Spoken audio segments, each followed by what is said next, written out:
नमस्ते दोस्तों। कहिए कैसे हैं आप सब। उम्मीद करती हूँ अच्छे ही होंगे। तो चलिए ब्लॉग शुरू करते हैं। और सुबह को मैं अपनी विंडो खोल ले रही हूँ क्योंकि अब जब किचन में काम करूँगी ना तो बड़ी गर्मी होगी। और सबसे पहले अपनी बना ली हूँ चाय कि थोड़ी सी एनर्जी आ जाए और उसके बाद मैं कामों में लग जाऊँ। और हर रोज़ का ही रूटीन नाश्ता बनाना है, खाना बनाना है, बस उसमें थोड़े से चेंजेस होते रहते हैं इधर उधर। जैसे कि अब दाल चावल सब्जी रायता ये बनाना है तो इसकी जगह पे कोई दूसरा आइटम हो जाता है, पर नाश्ता और खाना तो वही बनना है। तो नाश्ते में मैं रोटी और सब्ज़ी बनाऊंगी और साथ में आम काट के रख दूंगी।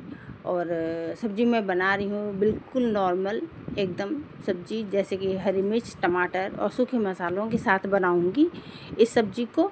और सूखे मसाले में बहुत ही बेसिक मसाले होते हैं, जीरा पाउडर, धनिया पाउडर, हल्दी पाउडर, और थोड़ा रंग अच्छा आए इसके लिए कश्मीरी लाल मिर्च थोड़ी सी डाल देती हूँ। नमक के साथ सब्ज़ी बना लेती हूँ। बिल्कुल सादी सब्ज़ी इस तरह से बनती है बिना प्याज लहसुन के। देखिए जो लोग प्याज लहसुन नहीं खाते हैं तो क्या उनकी सब्ज़ी अच्छी नहीं होती है? जी बिल्कुल अच्छी होती है और बहुत अच्छी होती है खाने में। प्याज लहसुन के बिना भी सब्ज़ी अच्छी लगती है, टेस्टी होती है। तो मैं ये सब्ज़ी नाश्ते की बिना किसी ताम-झाम के मैं सिंपल तरीके से बना ले रही हूँ। और रोटी सब्ज़ी ही नाश्ते में क्यों बनाती हूँ, क्योंकि देखिए सबको बाहर जाना होता है, सभी को निकलना होता है, तो क्या होता है कि थोड़ा भारी रहे, इसीलिए मैं रोटी सब्ज़ी ज़्यादातर बनाती हूँ। क्योंकि ऑफ़िस जाना है तो कम से कम 1 डेढ़ बजे तक तो भूख नहीं लगनी चाहिए, डेढ़ बजे तक ऐसा नाश्ता थोड़ा होना चाहिए। यदि हम पोहा या फिर सच्ची उपमा बना दें तो 2 घंटे के बाद तो फिर से भूख लग जाएगी। और 8 बजे निकलते हैं तो सोचिए कि 1 बजे तक तो रहना ही है, डेढ़ बजे तक, मतलब बिना खाना के, और उसके बाद ही लंच खाना है। तो यही मैं रोटी सब्ज़ी थोड़ा भारी होता है, घर से खा के जाते हैं और भूख नहीं लगती है। तो हम सभी जिनके घर, हमारे घर ऑफ़िस जाने वाले होते हैं तो ऐसे ही नाश्ता बनता है। उम्मीद करती हूँ कि ऐसा ही है सबके साथ। तो बस नाश्ता तैयार कर लूँगी, रोटी और सब्ज़ी, आम काटूँगी। वैसे मेरी रात की भी सब्ज़ी बची हुई है थोड़ी सी, तो मैं वो भी ख़त्म करूँगी, नाश्ते में ही ख़त्म करूँगी।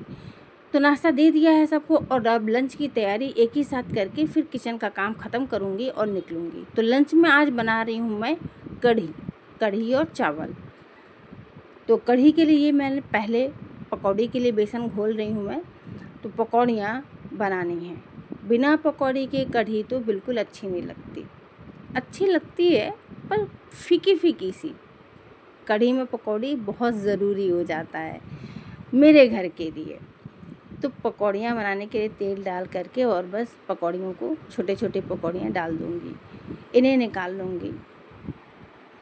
और जो कढ़ी होता है ना, इसके साथ कोई सब्ज़ी नहीं चाहिए हमें, क्योंकि ये अपने आप में ही पूरा भरा पूरा लगता है। देखिए टेस्ट भी आता है, थोड़ा तीखा भी होता है, और हम दही डालते हैं जिसकी वजह से ये टेस्टी भी हो जाता है।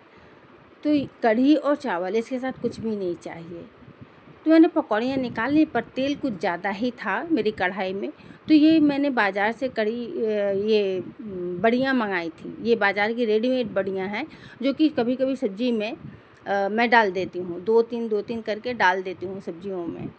तो इसका भी टेस्ट बहुत अच्छा होता है। तो लगी हाथ मैं इस तेल में, बचे हुए तेल में इसे भी फ्राई करके अलग करके रख लूँगी, ताकि जब सब्ज़ियों में डालना हो तो मुझे फ्राई करना ना पड़े, ये पहले से रेडी रहती हैं।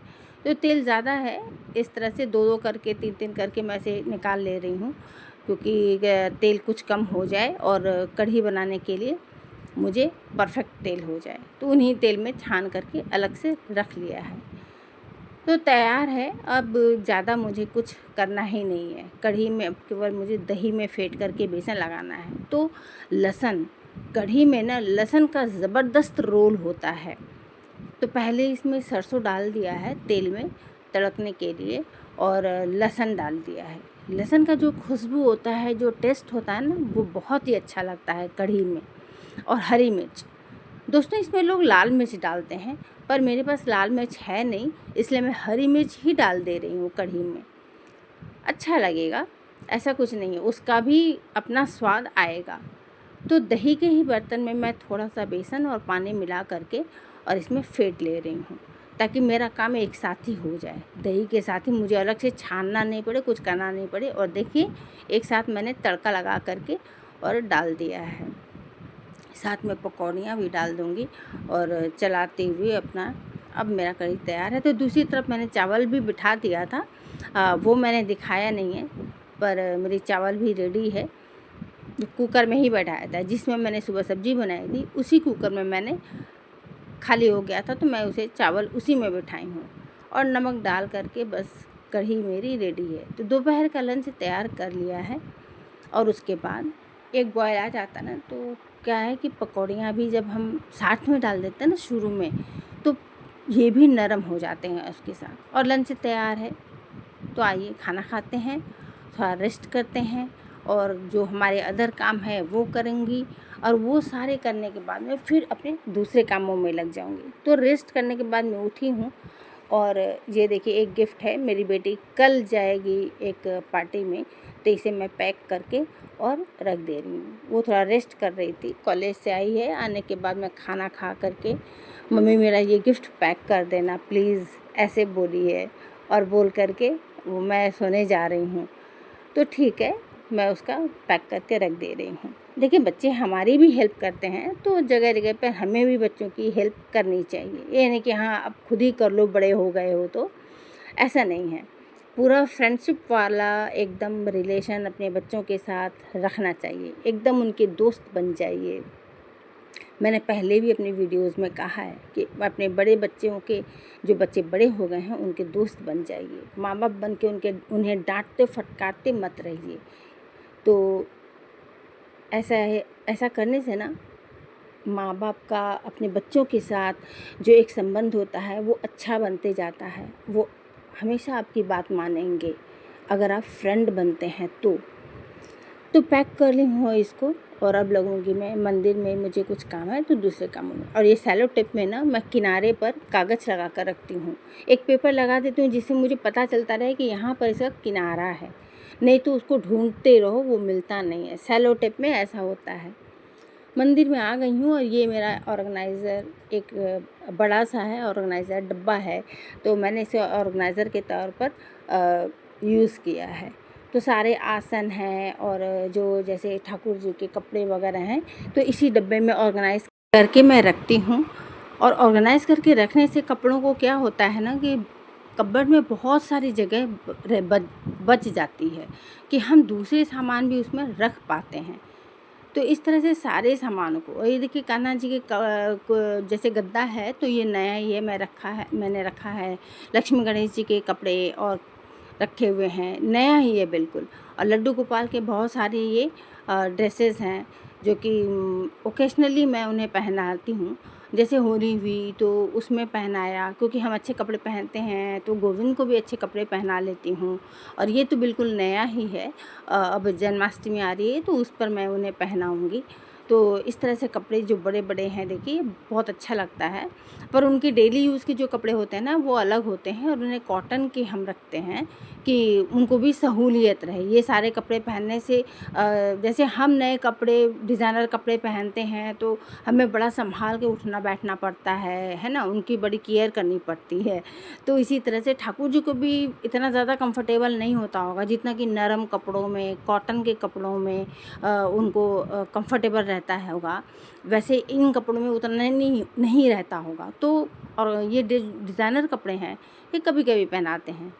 हाँ, घर में कोई वैसा काम है, पूजा है, कोई ओकेशनली जैसे कि, तो इन्हें ही ऑर्गेनाइज़ करके अच्छी तरह से रख लूँगी। और ये इनके ऊपर के कुर्ते की जगह पे पहनने वाले हैं, और नीचे का मतलब घाघरा की जगह पे पहनने वाला ड्रेस वगैरह, ये सब कुछ एक साथ रखूँगी। और अपने कपबोर्ड को ठीक करती हूँ जब तब भी रखती हूँ। और ये था मसंड, गद्दे के दोनों तरफ साइड में रखने वाला, और इनके ये अंडरगारमेंट्स हैं, ये सारे कुछ रखना होता है। तो जब हम कुछ कुछ दिनों में, जैसे हफ्ते में 1-2 बार या मतलब इन्हें देखते रहते हैं, ऑर्गेनाइज़ करके रखते रहते हैं ना, तो हमें याद भी रहता है कि क्या क्या चीज़ें हैं और क्या क्या चीज़ें हमें ख़रीदनी है या फिर हमें लेनी है।